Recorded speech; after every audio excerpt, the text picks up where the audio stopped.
Good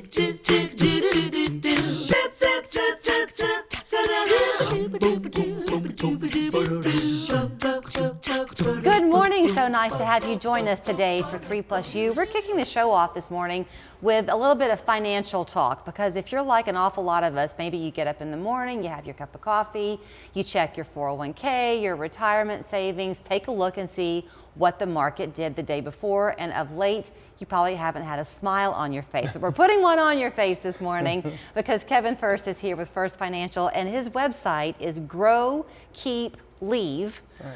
Not a lot of growth happening right now, but you say it can be there if you're patient. Yeah.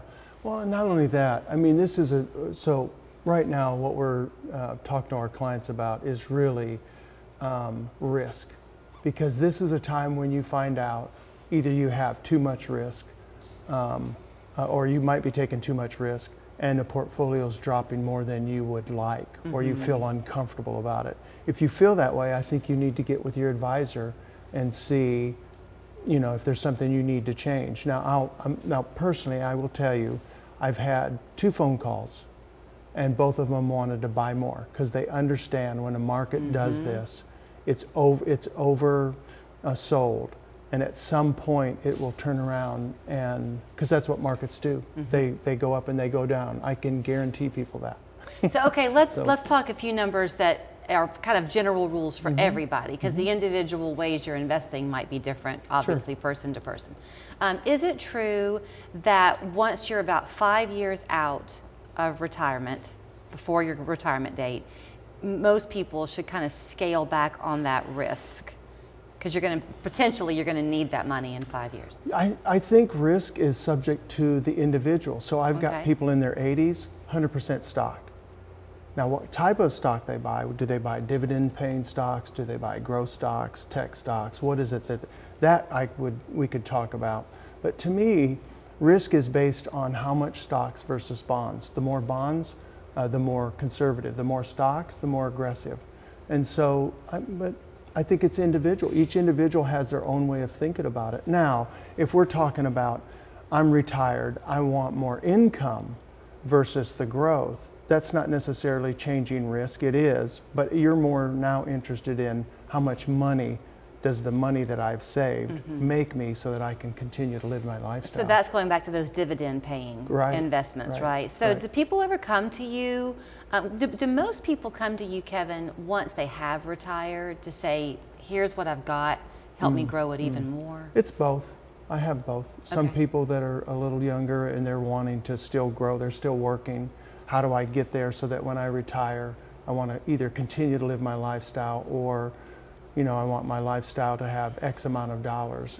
We do a probability of success chart that we walk them through to help them understand, based on their goals, what's their probability of success of actually accomplishing those. And so that's what we focus on. And so these things like this, people should be, or times like this, people should be looking at, what can I buy? What are some of the things, if you've got a little extra money, where can you put that into the portfolio where it's going to help you 3, 4, 5, 10 years from now? Maybe a question you can't answer, but would you advise people, if they're looking to make some investments, would you maybe put them right now into American companies versus foreign companies? Depends. It always depends. I mean, it depends on the risk. Sometimes I think you have to look at it from a risk standpoint and maybe do a little of both, depending on what the client's really looking for. We do tend to lean toward U.S. only dividend-paying stocks. We kind of tend to lean that way. So my mind thinks that way. I also like municipal bonds. I think it's a great source of income if we're talking about income for retirement. Do you talk about the bond market? Because that's been in the news a little bit lately, but I can't remember why. But haven't bonds actually been improving lately? Yeah, well, so interest rate, when it's kind of like a seesaw. When interest rates go up, bonds go down. And so interest has been high, and now we're looking at interest coming down, so the value of the bond and the yield on the bond is going to go up. Do you anticipate, I know you kind of bridge a little bit the investment side of things monetarily with the consumer side of things, like mortgages and that type of thing, car buying power. So if you're a 72-year-old retiree, but you've got a 28-year-old grandchild, where you might be feeling a pinch with your investments, are things easing up maybe a little bit for your grandchild?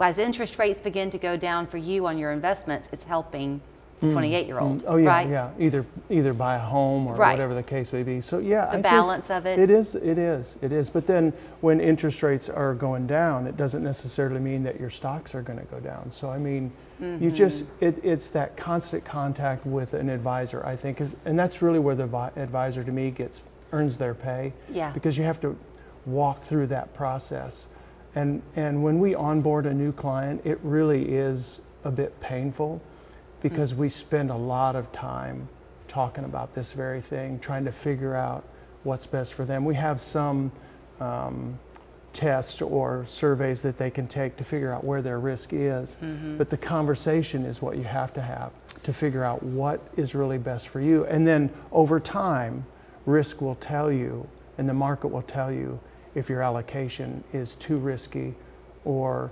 not. And then that really to me is a risk. So you have to be careful, a minute left, what you really pay attention to. Headlines are one thing, the truth always lies beneath those headlines. Yeah. Most of us remember the horror of 2008 when people lost a lot. Yeah. Is that where you see us heading?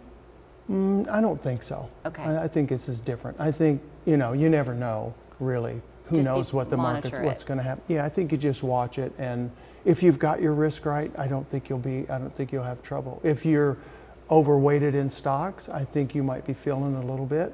But again, over time, when have we not been here? We've been here before. That's right. I mean, it always happens. Then people panic and move out, or I saw something on Facebook that said completely get out of your 401k, liquidate it and move it. Oh yeah, all kinds of crazy things are out there, but it's over time, risk will play itself out. Nothing good ever comes from panicking. No. Right? No. Okay, growkeepleave.com is the website. I think that's a really good one. 899-8555 is the phone number. Kevin Fuerst, always good to see you. Thanks.